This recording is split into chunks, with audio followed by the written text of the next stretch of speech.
the Executive Committee meeting for Friday, November 2nd. Thank you all for being here. I know your schedules are very, very busy for this particular Friday. Is there anything important happening next few days? I have no idea.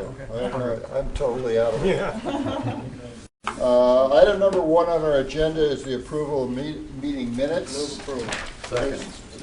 From Mr. Voss and a second from Mr. Morrison. Any further discussion? No. If not, please use your items to approve. We don't have a City of San Diego yet, so that passes. Thank you very much. Want me to vote for him? You could. No. We will go to item number 2, which is our public comments and member comments. We have 3 speaker slips. We do? Peter Ardama, come on up, followed by Nicole Burgess. Well, my name is Peter Ardama. I grew up in San Diego. I had this idea for a roller coaster. It would run from the airport to the convention center to the train station downtown and then back to the airport. And the idea is to eliminate taxi cabs and Uber drivers. You get on the roller coaster, there's enough room for luggage in front of you. You go to the convention center or to the train station and back to the airport. It's point to point. It's the money would come from private donations. You could put your name on the car. Advertisers could put Coca-Cola or Budweiser on the side of the car. There's also money from the bond, and then individuals could buy a car with a brass plaque donated by Mr. Johnson and his wife for this trolley. So that's where the money would come. It would ride. I figured you were out walking streets, knocking on doors. Play the video. Play the video? Yeah, he only has 2 minutes, so he's going to play the video now that shows kind of the concept. The idea is that the roller coaster rides 15 feet above the highway, so there's no right-of-way needed. You can't hear it. What's this, Kevin? Oh, he wants to roll it.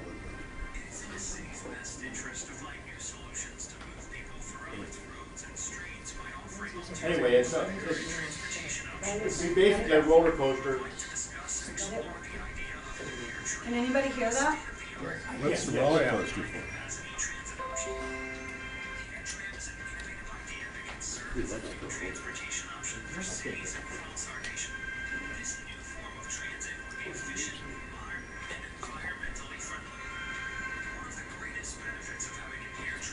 That doesn't look like much of a roller coaster.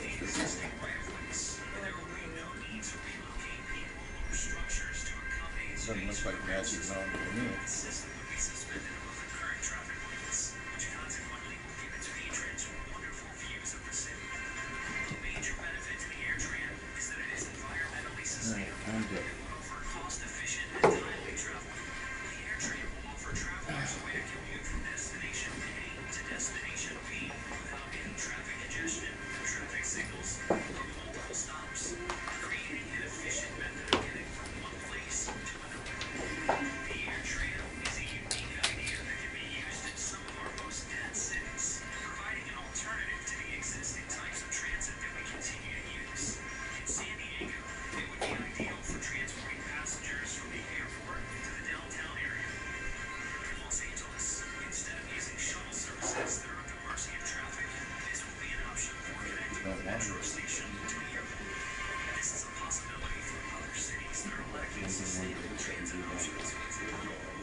All right.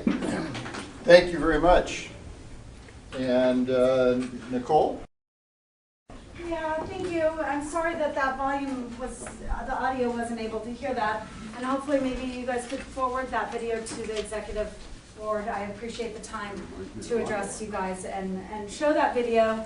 The video was made by my father. Some of you guys know me as a bike advocate, right? So, but, you know, you gotta love the Dutch, right? They're efficient, they're hardworking, and they want to, like, be innovative and create new things. I mean, Elon Musk has just released some underground tunnels in LA. So, you know, this is just as you develop this RTP, could we explore all these kind of mobility options? This transit above existing right-of-way is, if you could hear it, it would have been really nice because there was really good verbiage and language in there. It's about reducing traffic congestion. It's about connecting our nodes. It's about connecting that mid-coast trolley to the beach. It's about connecting the airport to the convention center. And actually not doing what Elon Musk wants to do, underground it and not see any of our views. We have amazing views. So to actually go around where people would actually pay a decent fee to go around to the convention center, to Fifth Avenue, to the downtown library, whatever it is, whatever your options are, that you create that system. Now my father is actually invested, does commercial property, wants to see our transportation network. We live in Escondido, so North County is critical as well, connecting all those. And so he's offering, you know, how can that discussion continue? Staff, can we reach out to him? Can we look at money being devoted to research he's willing to put up as well? And so that's just an option and an opportunity that we wanted to bring to Sandag Executive Committee. Thank you very much. We appreciate all the work. Say, Mento, your parking pass is under your feet. Paula Gandolfo? Yes, good morning. Thanks for having us here.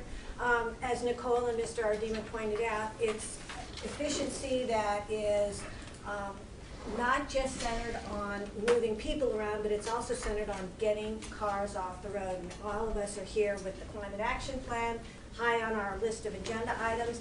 I want to remind you that with the cars and the density comes pH changes to the water, not just global warming. And the pH changes are going to have effects on the phytoplankton, which is in the Pacific, and the Pacific is the only place with this phytoplankton, and half of the oxygen on planet Earth comes from the Pacific. We are a watershed all the way down the coast.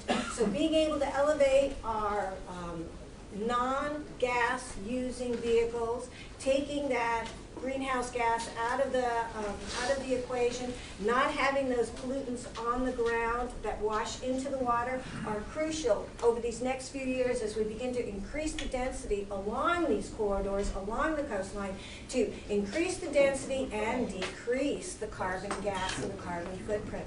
And this is one way to do it, showing off all of these really great views and moving people, not just the tourists and the people who live here, but also the business people who need to go back and forth through all these different nodes to go from their home to their place of work using a combination of the multimodal that they'll have for the last mile, as well as these kinds of mass transit infrastructures that are necessary for the governments or for private entities to put in.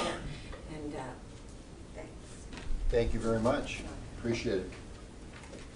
Okay, with that, we'll close item number 2 on public comments and move to item 3, which is a chair's report. I wanted to report to the executive committee with the approval of Hassan Akrada's employment agreement. The board of directors requested that specific performance goals be developed that would measure the effectiveness of the executive director. We are working to prepare draft goals for consideration by this committee and the board. Hassan has provided examples of his prior work plans from his role at SCAG. In addition, the Sandag team has compiled goals from other executives at regional agencies. We are discussing possible performance measures, and I wanted to show those to you on the screen, and you have some handouts at your place to get your reactions and to see if we're heading in the right direction. These performance measures or similar kind of measures will be discussed and negotiated with Hassan, with your new chair, as they come into position, and we're trying to make sure that we're heading in the right direction along this area. So far, we've kind of outlined 3 areas: board and stakeholder strategy, a financial and operational strategy, and an employee strategy. And if we could have the next slide. Board stakeholder strategy might include such things as a strategic plan for Sandag, completing the RTP, enhancing communications with our stakeholders and media, and I added completion of RENA. For a second area, financial operations, we've listed these kinds of things. Toll operations, capital program, agency funding, board level independent audit program, those kinds of measures. And for employee strategy, conducting comprehensive organizational review, positive work environment, succession planning, those kinds of issues.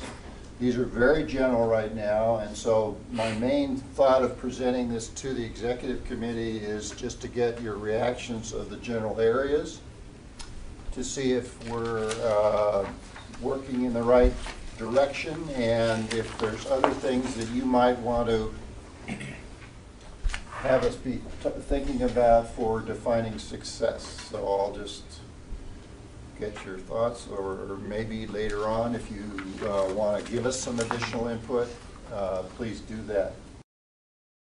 Mr. Minto. You know, do you have a timeline on when you want this to accomplish, or when you want to have these evaluations completed? Well, my thought would be as soon as you have a new chair, that chair would be negotiating with Hassan and then drafting some measures in which it would be presented to the executive committee.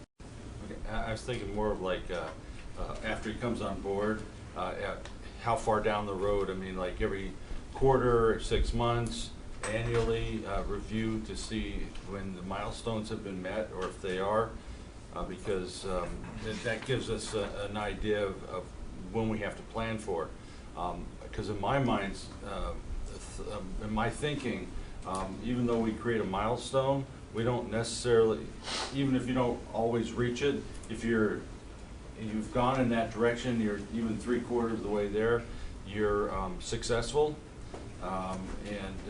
So I want us to keep that in mind, and you know, have a bar that's set fairly high, but not so much that it's unreachable, but we make progress going toward it. Okay, good. How often do you think we should look at this? Well, I don't think you should even look at a milestone until after about 6 months, because I can tell you, we've all been in a new job, and it could take 6 months just to kind of start moving the, you know, no pun intended, but the bus down the road, and that might be the right time to say, okay, something was reasonable or unreasonable, or these are the challenges that we face getting to the milestones, and we can reevaluate where we have to go from there. I think that's a good starting point, about 6 months. Other thoughts? Go ahead. I was going to say something. You covered it. Okay, Laura? I'm just thinking about, it was a few years ago when, you know, we had just very few measures for bonus for Gary, and so we wanted that to be fleshed out. And so what I would like to see is, yes, he has to get his feet on the ground and make sure all we're doing is implemented on time and have good performance measures. And we didn't used to know exactly what the timelines were and if we were hitting them. We didn't do that. And so I kept seeing, for example, the same project, oh, we're on track with this, but things like that.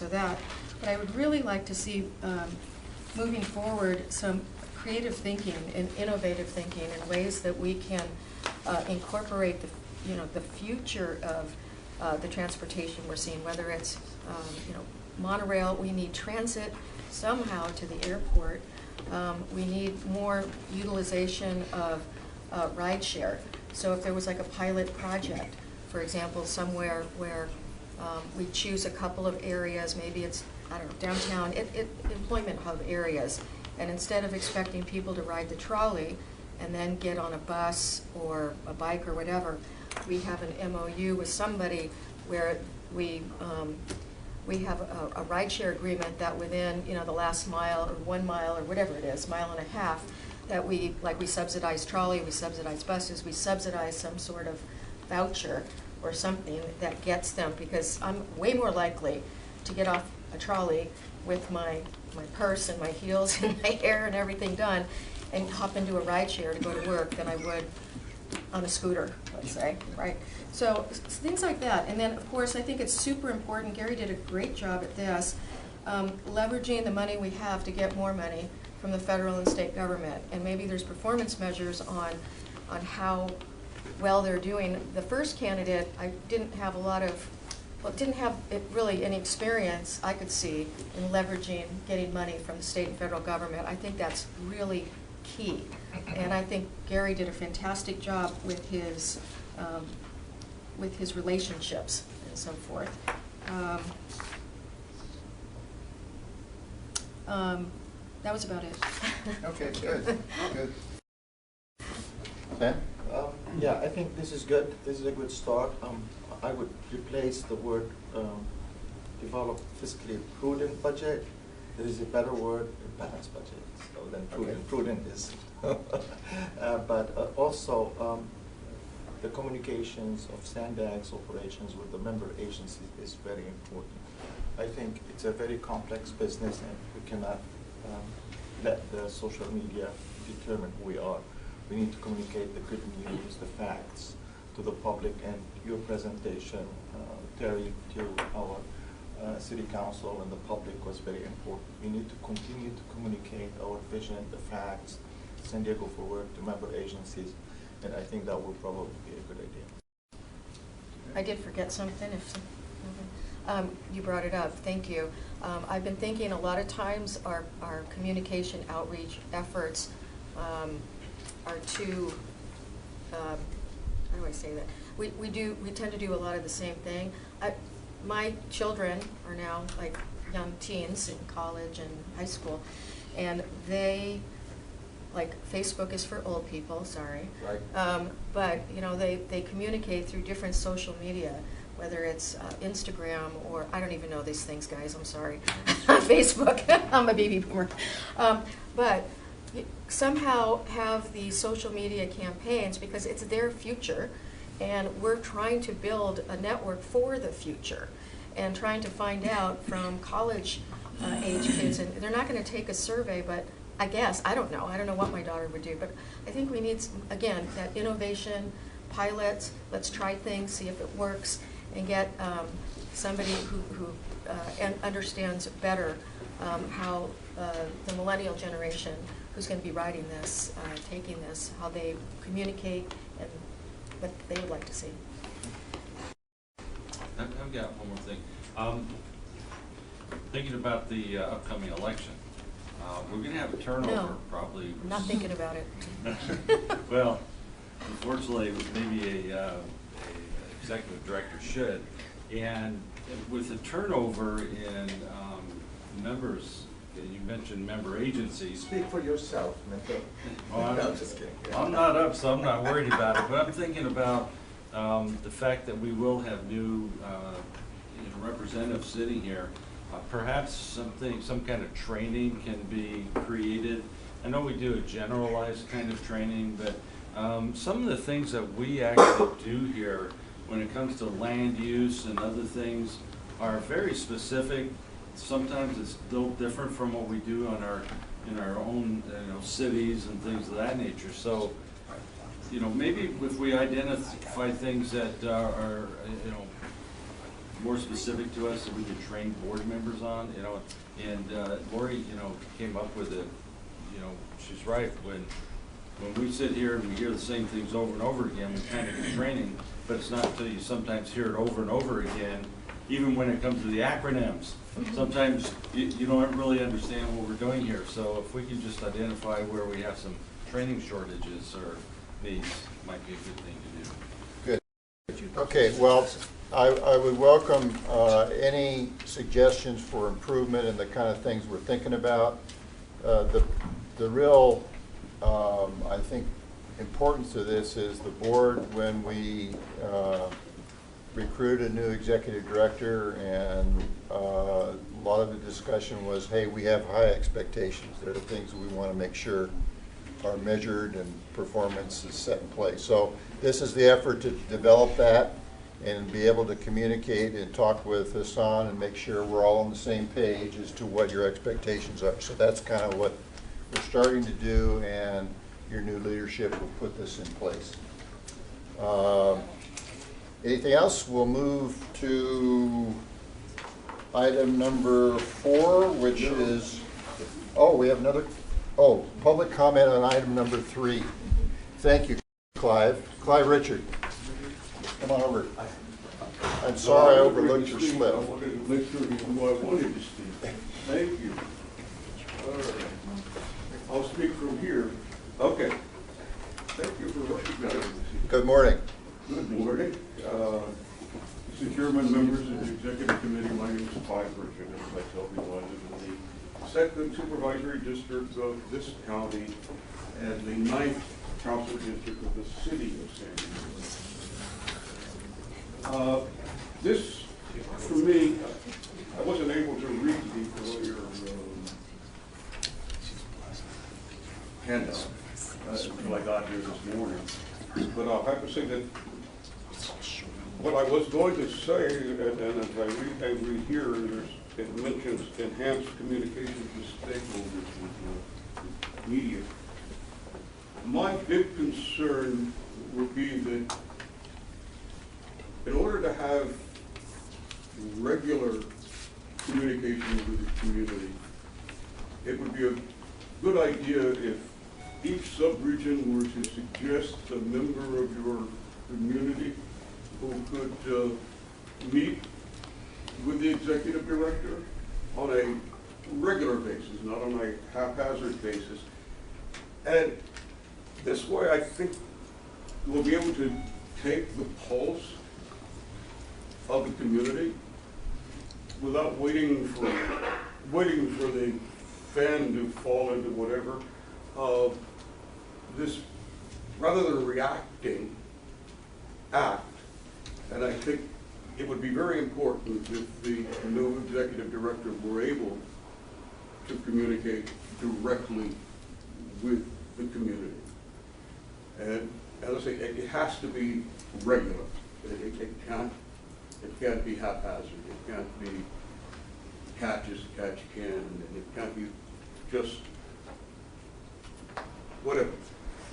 But that was the one issue that I would most be concerned with, the ability of the agency to talk directly with the people. I'll give you back that 50 seconds. All right. Thank you, Clive. Thank you for recognizing me. Appreciate it. Okay, we'll close item number 3. Move to reports. Item number 4 is the review of the draft board agendas. And Victoria.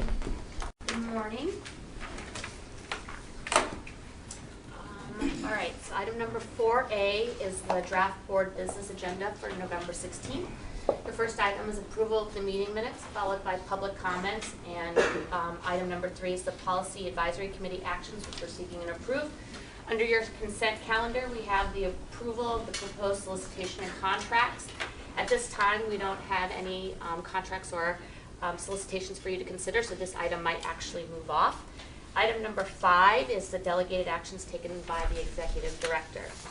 That's followed by the next 3, which are the meetings and events attended on behalf of SANDAG. Item number 7 is the overview of developments of the financial markets and quarterly finance reports for the period ending September 30th. And item number 8 is the quarterly progress on transportation projects.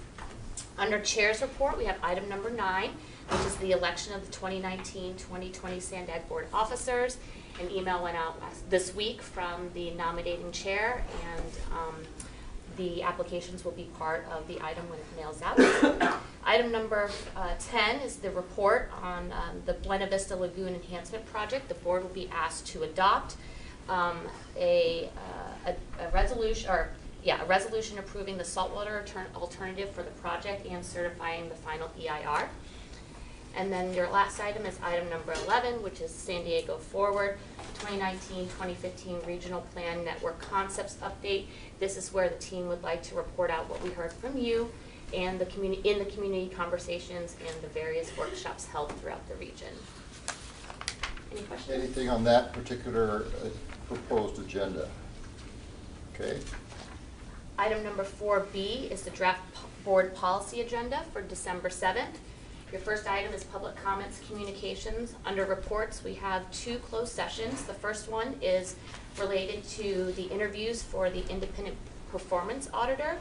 And the second closed session is related to AB 805 and its implementation and unfunded costs to the agency.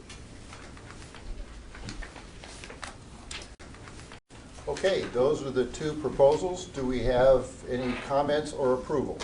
Move approval. Move approval from Mr. Voss. Is there a second for Mr. Wells? Just a question? Yes. What about the litigation fees on 805, AB 805? Yes, following up on board direction, this is to bring to you consideration of whether to pursue an unfunded mandates claim with the state to recover the costs that the agency has incurred as a result of implementing AB 805. How much is involved in that? Right now, we've got, as on an ongoing basis, about $370,000 a year, and to date, it's about $170,000 that we've incurred so far. Those are What do you expect the litigation costs? That's what we're still working that up. We'll have it prepared for you and share it with you. That'll be part of the discussion in closed session. Okay. Question. Yeah, I thought about that. All right. Has anyone ever filed, because they do this all the time, has anyone ever filed a suit, and if they've been successful? There's actually a standing state kind of committee that considers all of these claims. So they go on quite a bit. The city and other local jurisdictions have been involved in one relating to stormwater fees. Right. That's something that's been ongoing, that's been back and forth. So it's something that many have been successful, many have not been successful. Who are the people that decide, the people that do the funded mandates in the first place? It's ultimately it is the state. It's a state commission. Gee, I wonder why they're not successful. They get a commission on all the ones they deny. Oh my God. Okay, Well, I just wish that, at least we need to keep pursuing it, because they have to see that they're doing this. And the very people who are representing us for San Diego put unfunded mandates on San Diego, and then cry that, whatever, Okay, we have a motion to approve the draft agendas for November 16th and December 7th. Further discussion? Please vote.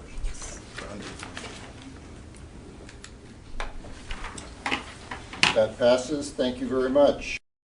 Do we have a legislative report? Yes. Of course. Good morning, everyone. So since we are in the midst of the legislative recess at the state legislature level, I figured I'd take some time today to just update you on the policy end of things. If you recall, at our last meeting a couple of months ago, we talked about some of the work that SANDAG is doing to help leverage the investments being made in the region as it relates to transportation electrification. When I say that, that means basically efforts to electrify vehicles, whether it's transit, freight, personal vehicles, and the related infrastructure to that. So agencies like the Air Resources Board, the California Energy Commission, Public Utilities Commission through SDG&E, all really are funneling significant amounts of dollars throughout the state to help support these efforts to advance statewide air quality goals. And so SANDAG wants to make sure that we are working with all of the different stakeholders, the local agencies, our Air Pollution Control District, SDG&E, to make sure we're really maximizing these investments. So most recently, we submitted a comment letter to ARB supporting a proposal by Electrify America to make investments in the region. San Diego was selected within their investment proposal as one of only 9 metro areas throughout the state to invest in, and so we submitted a letter supporting that, and again, we're coordinating with SDG&E and our transit operators to make sure we can get a hold of some of those dollars here. We're also currently reviewing the current version of the Cap and Trade Investment Plan. This is a plan that the legislature requires ARB to develop every 3 years, and it's meant to help guide which types of programs cap and trade dollars are going to be used to invest in. And these are really important sources of funding, again, for agencies like SANDAG and the local cities and MTS and NCTD to implement a lot of our projects in support of our mobility and sustainability goals. So for example, in recent rounds of the Transit and Intercity Rail Capital Program and the Affordable Housing and Sustainable Communities Program, we've been able to secure about $100 million to help implement several projects along the Lausanne corridor, as well as our South Bay Rapid Transit project. So we're going to continue watching those programs as they develop and making sure that we're positioned really to leverage the dollars that we're all looking for. And then lastly, I just wanted to make sure you were aware of a joint meeting that's scheduled right now for December 4th, and this is going to be a joint meeting between the California Transportation Commission and the Air Resources Board. These bodies typically obviously meet on their own. Last year a bill was passed that requires them now to meet together twice a year. They had their first meeting earlier this year, and it really was just kind of an introductory session for both agencies to talk about what their priorities are. This next meeting in December, they're really going to be taking kind of a deeper dive, and the focus is going to be on sustainable community strategies. ARB is in the middle of reviewing how effective MPOs throughout the state have been in implementing our SCSs and what we're really getting out of those. They're going to be releasing a report, and so we could expect that at this meeting they're going to be giving us some clear recommendations on things that we may be able to do better going forward. And so Caltrans and the Big Four MPOs are working together to then present our side of the story, let them know what we have been doing well and what some of the successes have been. So SANDAG will be participating in that hearing and to make sure that the San Diego region's voice is heard as well. That's it on my end. I'd be happy to answer any questions that you may have. Any questions for Robin? All right, thank you very much, appreciate it. Okay, item number 6 is our 2018 program budget year-end report with Andre and Sandy. Morning. Morning. So Sandy and I are here to summarize results of the program budget that just ended back in June of this year. The program budget includes 3 main components: the overall work program, the OWP, which is our research and modeling and planning work, our regional operations, which include the toll facilities such as the SR-125, the I-15, the intelligent transportation system, the motorist aid and ARGIS services, and lastly the capital program, which by far is our largest component, approximately 90% of our budget, which includes the transit early action program and other regional capital improvements. So overall, we delivered the vast majority of projects and tasks. If you look at the table in the report on page 17 of your tablets, the approved budget was $1 billion. We amended it up to $1.06 billion, and we actually ended up spending $935 million. So we ended up spending approximately 88% of the amended budget. Highlights also shown in the report, and Sandy will take some time now just to go over some of those highlights with you. Thanks. In the OWP, SANDAG began the process of updating the regional plan through outreach meetings, and the board set the vision and goals for the plan, established funding assumptions for the transportation network, and set performance measures to evaluate these network options. The regional growth forecast was completed, which forms the land use basis for this plan. In the regional modeling and data management, staff continued to strengthen data accuracy, transparency, and accountability. And a total of 39 different peer review panels were held to ensure data integrity, clarity, and consensus on analysis and assumptions. New economic, demographic, and transportation models were developed, reviewed for quality assurance, and put into production in July 2018. These new models were based on the latest available data updates and will support the 2019 regional plan efforts. In advancing 21st century mobility, SANDAG hosted a consortium of industry organizations, federal, state, and local agencies to explore the opportunities and challenges associated with the commercialization of automated vehicle technology. SANDAG continued the operation of the I-15 integrated corridor management system and completed planning to facilitate the replacement and upgrade of this system, which is planned to occur in fiscal year 19. The iCommute program targeted outreach efforts to regional employment centers, increasing participation in the van pool program to 699 van pools, responsible for removing 4,500 cars from the roadways each workday.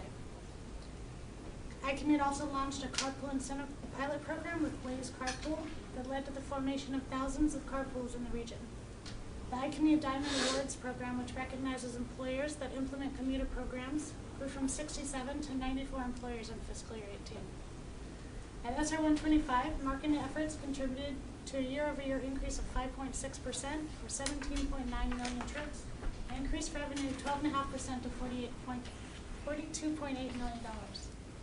Repaving of the toll road was completed and work continued on the new tolling systems that will support the centralized tolling operations for I-15, SR 125, and future price facilities like the State Route 11 Otay Mesa project.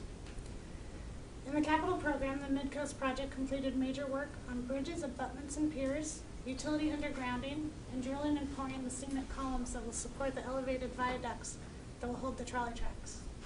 On the UCSD campus, all the columns were completed, and work on the 2 on-campus stations has begun. In addition, crews made substantial progress to realign the rail corridor, double-track the heavy rail line, and make room for the trolley light rail lines. In the I-5 North Coast corridor, construction started on the $120 million San Alejo Lagoon Restoration and Habitat Preservation Project. Altogether, 441,000 cubic yards of sand from the Lagoon's central basin were pumped to the local beaches, widening and deepening the channels to improve tidal flow and circulation. Construction crews also laid new track and completed the new rail bridge over the lagoon. Another milestone for FY18 was the award of approximately $195 million in SB1 funds for this project. The Otay Mesa East Port of Entry project focused on determining the scope of work, continued development on the southbound border wait time pilot project, writing a transition plan for a permanent border wait time system, and contemplating a comprehensive funding plan that includes public funds, tolls, and others. This project also saw the award of approximately $82 million in SB1 funds for it. On South Bay Rapid, significant construction milestones were achieved, including completion of segment 1B along East Palomar Street from Olympic Parkway to Heritage Road, which included construction of a dedicated transit guideway and 2 stations, traffic, signal, and irrigation improvements, along with infrastructure and utility improvements. The Rapid began limited service in September 2018, with full service to start in early 2019. In the Regional Bike Plan Early Action Program, accomplishments include opening a 2.2-mile segment of the Bayshore Bikeway, a 1-mile State Route 15 commuter bike facility. We started construction on a 1.3-mile segment of the Coastal Rail Trail in Encinitas, and initiated final design of high-priority urban bikeway projects in the Uptown, North Park, and mid-city communities for the city of San Diego. Now Andre will touch on the contingency reserve balances. So as of June 30th, we had a contingency reserve on our OWP of $6.8 million, which represents 15% of the OWP, compared to the minimum required amount of 10% per our board policy 30. Our regional operations has several components to its contingency reserve, totaling $21.6 million, or 55% of the amended budget for fiscal year 2018. The capital program has a project contingency of $189 million, which is approximately 9% of Sandag's remaining capital program expenditures. In addition, the capital program has a program-wide contingency of fund of $54 million, which was rolled over to fiscal year 2019. It's a reminder that $54 million came when we refinanced the SR 125 toll road. We paid off the bad TIFIA loan. We paid back the commission, and the majority of that, the board established this $54 million program-wide fund. Lastly, just taking a look at our pensions, we established the IRC Section 115 Trust in 2017 as a means of saving for our future pension costs. As of June 30, 2018, the balance in the trust was $4.7 million, with an annualized return of $6.8 million. Our current funded ratio at CalPERS is 68.2%, which is up almost 3% from the prior year. Now, if we were to add $4.7 million to the CalPERS portion, we'd be funded at 71.1%, which is slightly higher than the average for some of the agencies to ours. So this concludes the summary for fiscal year 2018. Sandy and I and my fellow directors are here to answer any questions you may have. Questions for Andre or Sandy? Dan, nothing? So the reserve of the operational budget is 6.8%, and it should be 10%. No, so for the OWP, It's $6.8 million. Oh, $6.8 million, That's which is 15%, so about, okay, missed that. Other questions? One curiosity, you mentioned that basically our overall expenses to budget were about 88.2% for that fiscal year's 18. How does that compare with the previous year? so we've been getting better over the last several years. I think, one of the biggest, the toughest one is probably the capital budget, especially as we're developing the mid-coast. I think initially, the last 2 years, we had thought we'd spend more money, but things were a little slow getting off the ground. But as we're getting above ground and things become more concrete as what we're going to spend, we've been getting more accurate. So over the last probably 16, 17, 18, our numbers have been getting better. In other words, in 2016, they were maybe 80% of what we spent, and this year we're up to 88%. So our forecasting is getting better. Okay, good. Other comment? I know I'd say on the OWP side, the underspending really, since the regional plan is such a big portion of our work program these couple of years, it's like anytime if there's any slip or delay in that. And so the board has spent more time in terms of going through the process and wanting to see scenarios and us doing the forecasting and really explaining what's in the forecast, what's not in the forecast, those things. So we've spent a little bit more time to have to sort of more engaged in kind of the process. And so that's sort of one of the big reasons why the work will still get done. They just sort of move from 18 to 19. Okay, thank you very much. Appreciate it very much. We have no other public comment. Our next executive meeting is scheduled for Friday, December 7th at 9 a.m. And with that, we are adjourned.